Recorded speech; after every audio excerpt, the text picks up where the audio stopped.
Hello, everybody. It's me and Sam again, and this week we've got a short hipster anime for you all. This time it's Sam's choice. Yep.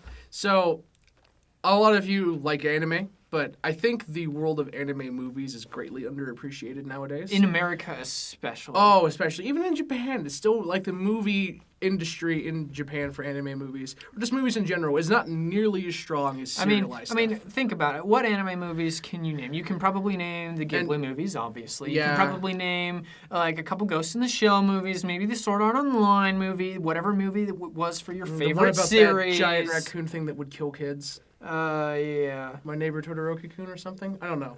It was creepy. Wow, that was That is a dark movie, okay? So that's not the movie we're talking about. Everyone's seen My Neighbor Todoroki-kun. No, we're talking about something that, in my opinion, combines Mad Max, Speed Racer, and about 20 pounds of sweet Colombian cocaine.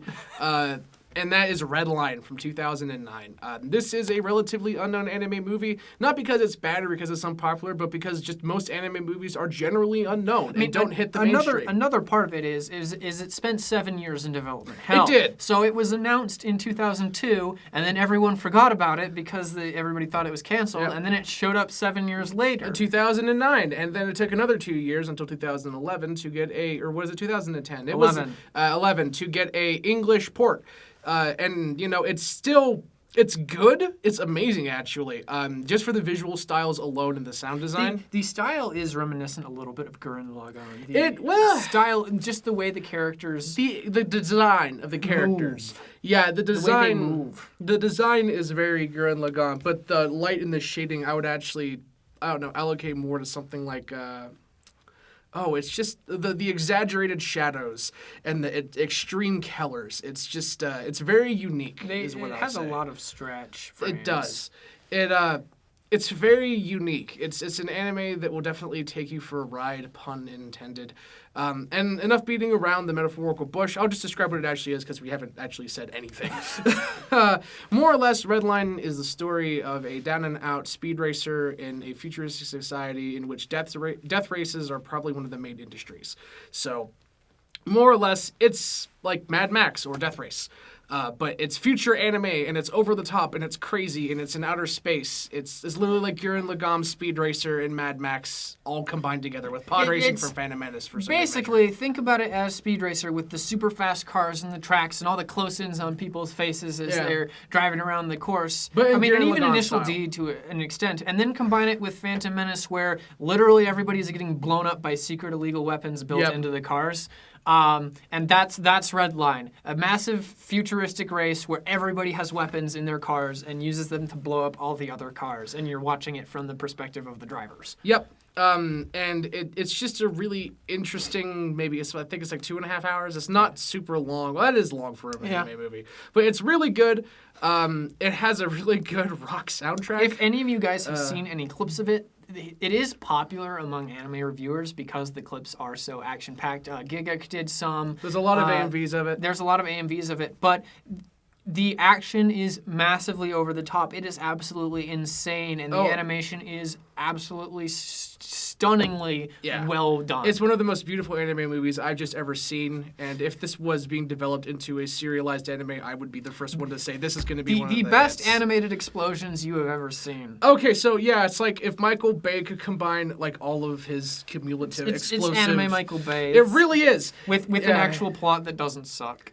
No, it kind of sucks. The movie isn't there for the plot. It makes up for it by being so cool, though. It does. So this is obviously a spectacle film. There's not much plot. I can summarize the plot in about 3 sentences. Drag racer needs money and is failing, so he drag races. That's literally about Most deadliest drag race. Yes. And there's also some subplot and some subtext about like the glamorization of like cultural figures and how the actual, once you get into that limelight, that it's god awful and terrifying.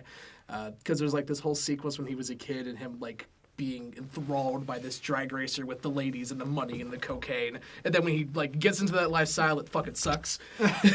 So there's also some subtext there, but you're not there for the plot. You're there to watch really cool cars, really cool aliens, really scantily clad ladies. You're there and to explosions. watch the grill of a like super hot rod. Yeah. Pop open and shoot cruise missiles at Yeah. someone else's hot rod. Which I should also mention that most of the cars do look like futuristic anime, like spacecrafts, like shit from pod racing from Phantom Menace. But then the main character literally just has like this. It's like a Dodge Mustang. Yeah, it's just a Dodge Mustang. That's literally what it is. It's got weapons in it. No, it doesn't. His is the only car. His doesn't right. have weapons. He doesn't cheat. That's sort of the thing, is that his car is just really fast and really awful. It's a running joke in the series that his car is like beat shit. Yeah. It's really actually very funny. There's a lot of... It's so much fun. Just like the hipster anime I did a little bit ago, Active Raid. It's there for fun. You're not watching it for the plot or for serious commentary. You're there because it's absolutely amazing to watch, and you're just like, wow.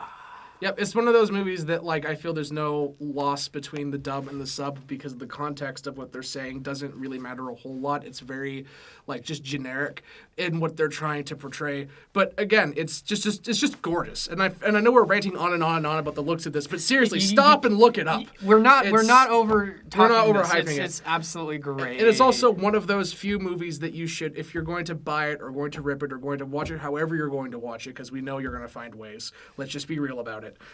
Get it in high def. Get it in high def. Get it in 1080p. Don't watch this one in 360p, boys. No, it is worth every little extra pixel you can get. And it's just good. I think want to watch it again. I know. It does have a DVD release. I don't know if it has a Blu-ray yet, but I know there is a DVD. There's an English release. There is an It did English come to release of theaters it. here.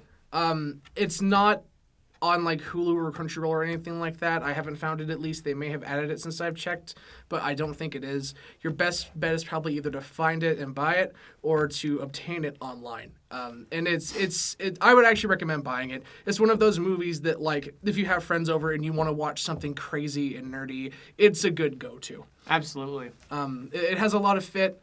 And I think that its style is becoming more popular because that, like, over-the-top animated craziness is becoming a bit more of a thing nowadays. Yeah, now that CGI can do realistic stuff. There's no CGI. There's no need. Yeah, no, there's no need for animation to look realistic. So they're just making it as awesomely over-the-top as they can make it. And there is, actually, no, I'm incorrect. There is some CGI in it, but they use it extremely sparingly. Yes. Think about how actually, a good example of the anime style is Ghost in the Shell. The more recent Ghost in the Shell anime. It's animated very similarly, but a little bit less realistic. But how Ghost in the Shell uses sparing CGI to accent certain scenes and to create dramatic hype is how this uses it. So it's very tasteful CGI. So go watch it. It's really good. It's really good. All right, and that's all we've got for you this week. Thanks for watching. See Peace. you next week.